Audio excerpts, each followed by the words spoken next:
Yes, people, welcome back to my channel, Albert JTV. Match review time very, very soon after the game. I don't know when I'll put this out, but I'll put it out pretty quickly, the content. Where do I start?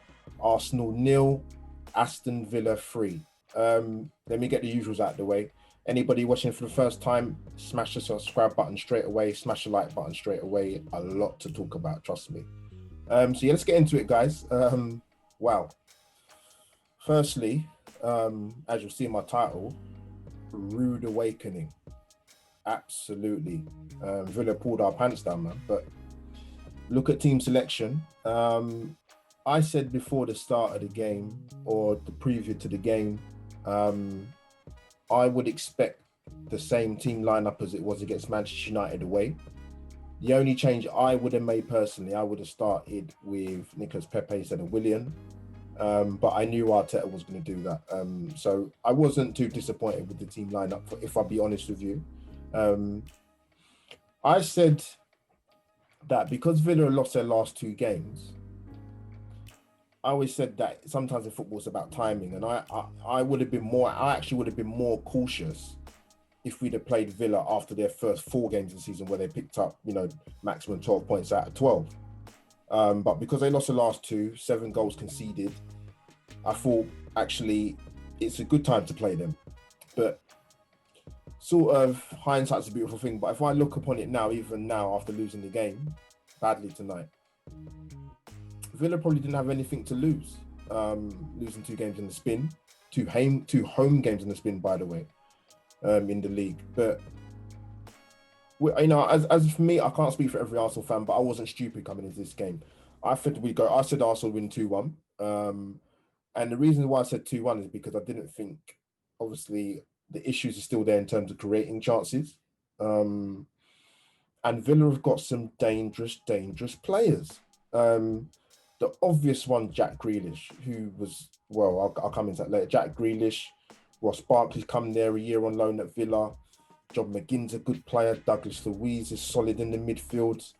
Konsa's good at the back for Villa with Tyrone Mings. Matty Cash has been a good addition at right back. Obviously, they've got Martinez in goal. So I don't think there's going to come to Arsenal and park the bus. And let's be honest, usually when I do match reviews, I'm saying, Arsenal didn't start well. 46 seconds in, goal.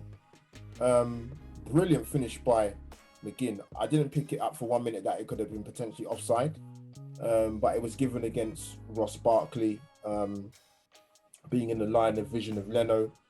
Let's be fair, man. Leno, even if Barkley wasn't there, Leno would not stop that. That was a thumping finish by John McGinn. 46 seconds in, guys. Wow.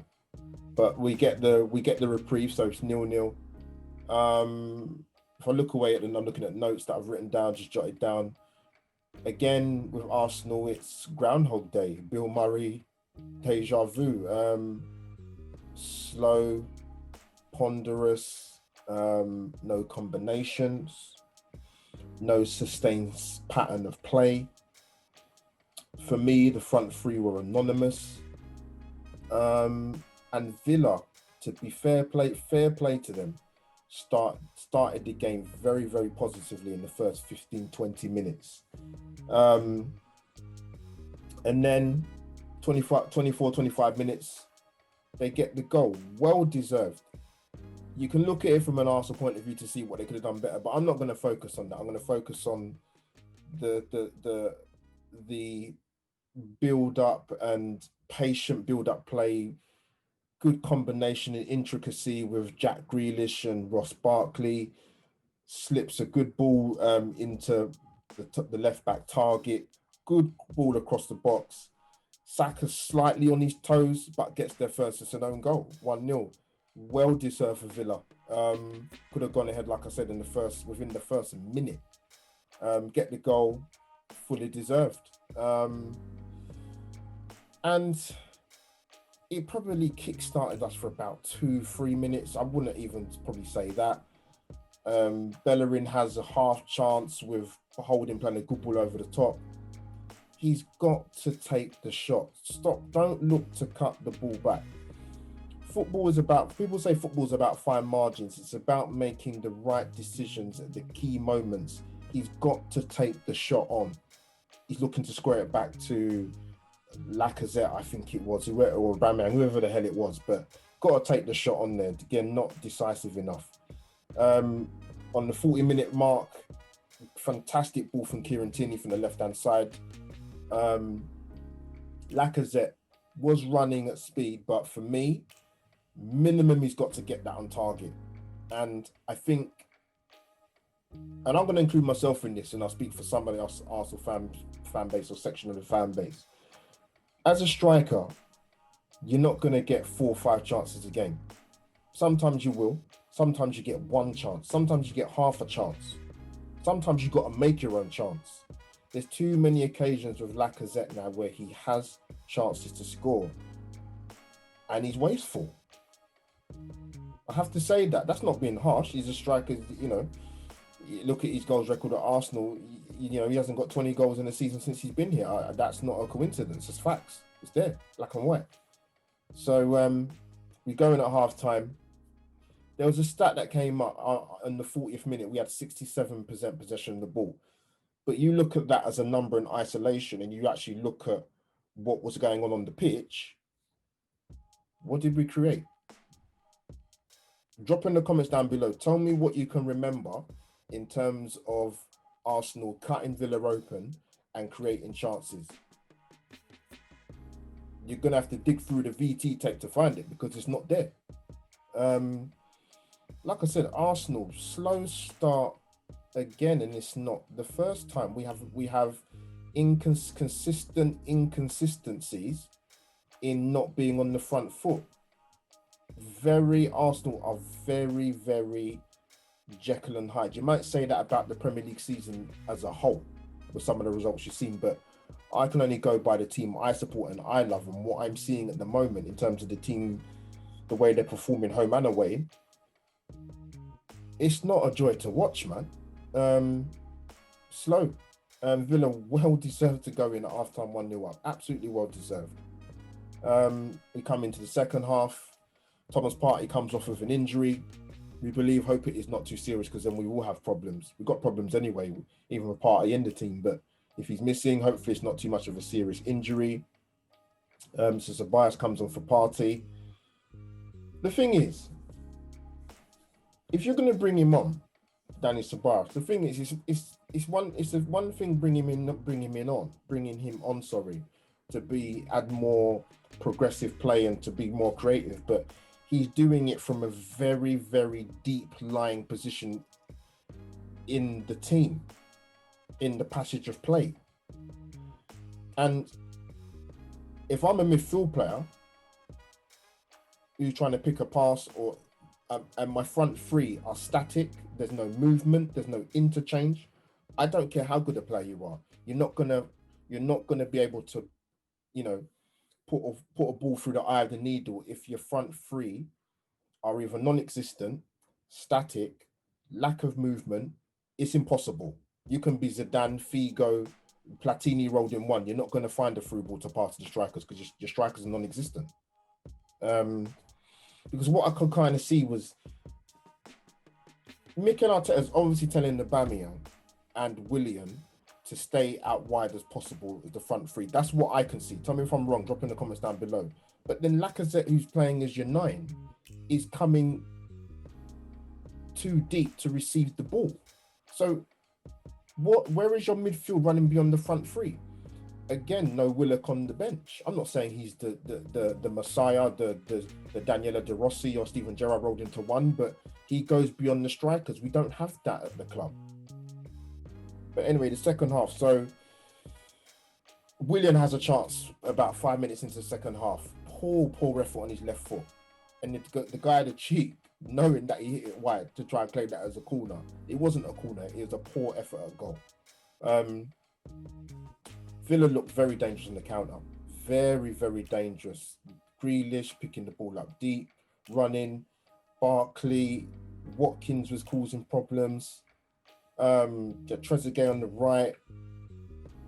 They looked dangerous, and actually they could have they needed the second goal at the time, Villa, to kill the game off, because I'm looking at it as an Arsenal fan. I'm not going to sit here and chat rubbish to you. Villa looked like they was going to kill the game off within the first 15 minutes. Then Holding has a half chance from a corner we had. Gabriel knocks down the ball, plays it in, sorry. He's a centre-half. You might say he's a centre-half. That's why he didn't connect with it very well. But it's a chance. It was a good chance. That's on the 60th minute. And then we bring on Pepe and Eddie for Lacra and Willian, who were poor. I don't remember Eddie touching the ball when he come on, if I'm being honest. Pepe got into areas. He tried to get him on the ball. He's putting balls in. Striker's not on the end of it. Coming from the left from Aubameyang to Lacra in the middle. And then Villa, well-deserved. What a goal. What a goal. Great diagonal ball from Douglas Luiz. Unbelievable first-time volley cross from Ross Barkley. Watkins, bang, 2-0. Game over, done. And for me, the game was done then. Absolutely done. Ceballos tried when he came on, but he wasn't really that effective, if we're honest. At times, to be honest, watching Arsenal play in that second half in particular, we looked clueless. We looked like we didn't know what we was doing. We didn't create anything. Possession stats, I'd love to know what they are after the game. I actually didn't. I should have checked before I come and done the content, but I'll have a look and I'll probably put it up in my feed when I'm putting out the content. But Villa, the scoreline didn't flatter them. And you know what? It potentially could have been worse. Grealish had the chance clear off the line. They got themselves into more dangerous positions. It looked so easy to get through us. And yes, come 74 minutes, bang, 3-0. Grealish on the ball again. Through to Watkins. Watkins slides it in. 3-0. Good night. God bless. Game done. Game was done at 2-0, but yeah, even emphatic at 3-0. And I heard a stat in the game that, because they're talking about, going a little bit off subject, but they're talking about potentially wanting to increase the substitutions to 5 because of injuries. But it said Arsenal were the second highest team to use the most subs in the league behind Chelsea, 18 subs. And that's a sad indictment, because we're bringing these players on and nothing is changing in performance. It's not good enough, man. We got a rude awakening tonight, and people complain about the international break coming and it's boring. I tell you what, I welcome the international break after seeing that performance tonight. First half, in particular, second half, not good enough, slow, ponderous, void of ideas. It's not just a creativity issue. We don't have any combinations of play. There's no sustained periods of play. It's boring, to be honest. Guys, that is me. Done for the match review. Depressing. International breaks coming, thank God. We got Leeds and we come back off international break. That's going to be tough. That's an away game. Guys, drop your comments down below. Usually I will come on and say that Arsenal player came out of that game with a bit of credit. I wouldn't say that about any player tonight. Not good enough. Guys, drop your comments down below. Tell me what your thoughts of the team selection was, how Arsenal performed, your concerns, as I've got a lot, in your general thoughts, like I said. So guys, smash that subscribe button straight away if you're new to the channel. Hit the notification bell and smash the like button, please, if you like the content. Get on me on my all forms of social media, Twitter and Instagram. Link is in the description. That is me, Albert J TV, over and out. Hashtag Arsenal nil, Aston Villa 3. Thank God for the international break.